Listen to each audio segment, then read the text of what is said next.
بسم اللہ الرحمن الرحیم۔ السلام علیکم ورحمۃ اللہ وبرکاتہ۔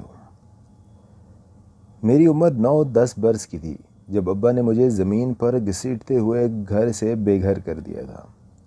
میں چیخ چیخ کر تمہیں پکارتا رہا، مگر تم بے حس و حرکت سہمی ہوئی مجھے تکتی رہیں۔ واحد روانی تمہارے آنسوؤں کی تھی جو ابا کے غیظ و غضب کے آگے بھی تھمنے کو تیار نہ تھے۔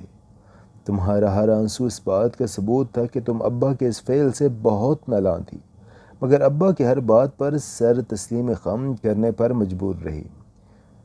محلے والوں کے تانے، رشتہ داروں کے طنز اور لوگوں کی چبھتی ہوئی نگاہوں سے جب ابا بے قابو ہو جاتے تو پھر اپنی کالے چمڑے کی چپل سے میری چمڑی ادھیڑتے۔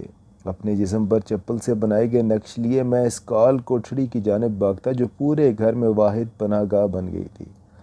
پٹائی کا دن جب رات میں ڈھلتا تو تم ابا سے چھپ کر دبے پاؤں آتی، مجھے سینے سے لگاتی، اپنے دوپٹے سے میرے زخموں کی ٹکور کرتی، میرا سر اپنے گود میں لیے گھنٹوں میرے پاس بیٹھی رہتی۔ مجھے چپ کراتے کراتے تمہاری اپنی سسکیاں بن جاتی۔ آہوں اور سسکیوں کی گونج کے علاوہ اس کال کوٹھڑی میں کچھ سنائی نہ دیتا۔ ہم دونوں آنسوؤں کی زبان میں بات کرتے۔ میرے آنسوؤں میں ان گنت سوال ہوتے کہ آخر کیوں ابا کی نفرت کی خاص عنایت مجھ پر ہی ہے؟ آخر کیوں گھر میں مہمانوں کے آتے ہی اسٹور کے تنگ و تاریک کمرے میں گھر کے ہر فالتو سامان کے ساتھ مجھے بند کر دیا جاتا ہے؟ اور جب تک اللہ کی رحمت ہمارے گھر سے چلی نہیں جاتی مجھے رہائی کا پروانہ کیوں نہیں دیا جاتا؟ یہ رحمت ہر بار میرے لیے زحمت کیوں بن جاتی ہے؟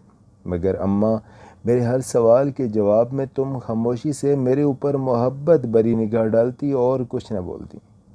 بس کبھی تم میرے ماتھے کا بوسہ لیتی اور کبھی میرے ہاتھوں کو چوم کر اس بات کی گواہی دیتی کہ میں تو اپنے راجہ بیٹے سے بہت پیار کرتی ہوں۔ ایک سوال کرتے کرتے میں تھک جاتا اور نیند کی آغوش میں چلا جاتا کہ آخر میرے سے ایسی کیا خطا ہوئی جو میں اپنے دوسرے بہن بھائیوں کی طرح ابا کے پیار کا حقدار نہیں۔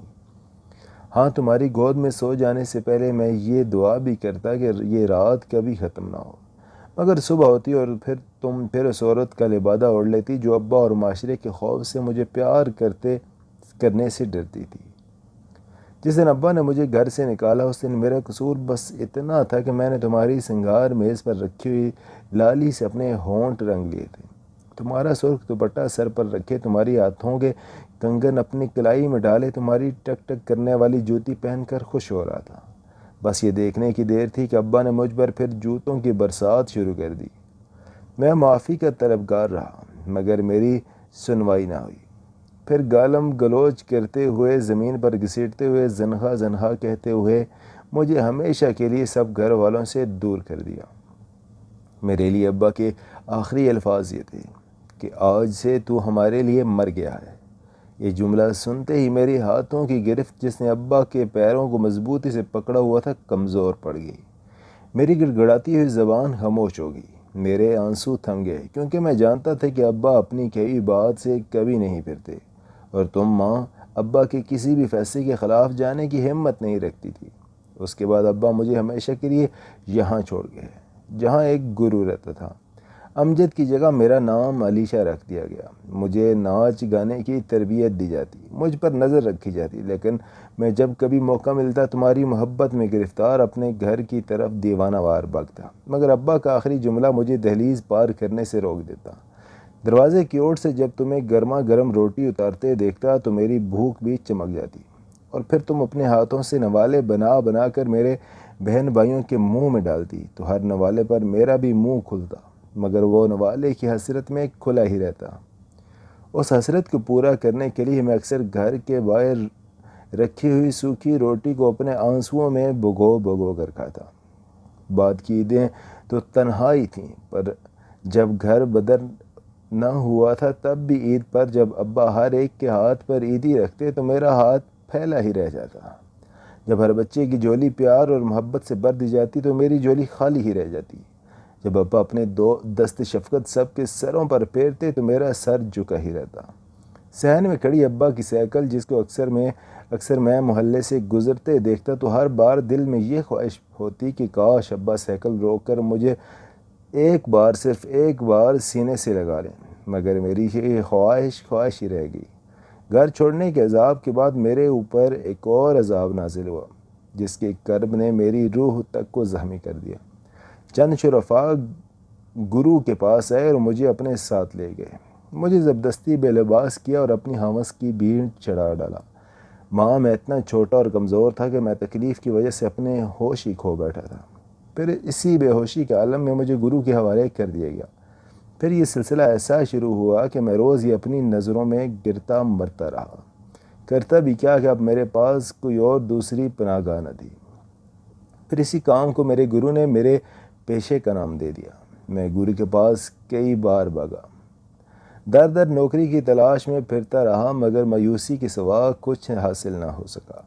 ہر بار گرو کے در پر ہی پناہ ملی۔ ہمارا وجود معاشرے میں گالی سمجھا جاتا ہے۔ ہمیں تو کسی کو بد دعا بھی دینی ہو تو ہم کہتے ہیں جا تیرے گھر بھی مجھ جیسا پیدا ہو، حالانکہ ہماری رگوں میں بھی سرخ رنگ کا خون دوڑتا ہے۔ ہمیں بنانے والا بھی تو وہی ہے جس نے ان کو پیدا کیا، ان کے سینے میں بھی دل ہماری طرح ہی دھڑکتا ہے، تو پھر ہمیں کس بات کی سزا دی جاتی ہے؟ ہمارا جرم کیا ہوتا ہے؟ شاید ہمارا جرم یہ ہوتا ہے کہ ہمارا خون سرخ ہے اور معاشرے کا سفید۔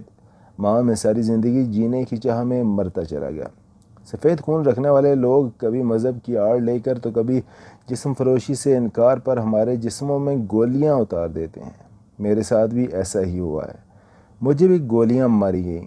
جب مجھے ہوش آیا تو ڈاکٹر مجھے امید کی کرن دکھانے کی کوشش میں آہستہ آہستہ میرے کان میں سرگوشی کر رہا تھا کہ اگر تم ہمت کرو تو زندگی کی طرف لوٹ سکتے ہو۔ میں نے بہت مشکل سے اپنے ہونٹوں کو جنبش دی اور ڈاکٹر سے کہا کہ اگر میں ہمت کر کے لوٹ بھی آیا تو کیا مجھے جینے دیا جائے گا؟ جب ملک الموت میرے پاس آیا تو میں نے اس سے جینے کے لیے چند لمحوں کی درخواست کی۔ نہ جانے کیوں اس بار مجھے امید تھی کہ تم دوڑی چلی آؤ گی، میرا بچہ کہتے ہوئے مجھے اپنے سینے سے لگا لو گی، میرے سر کو اپنی گود میں رکھ کر میرے زخموں کی ٹکور کر کے مجھے اس دنیا سے رخصت کرو گی۔ لیکن موت کے فرشتے نے چند لمحوں کی بھی مہلت نہ دی۔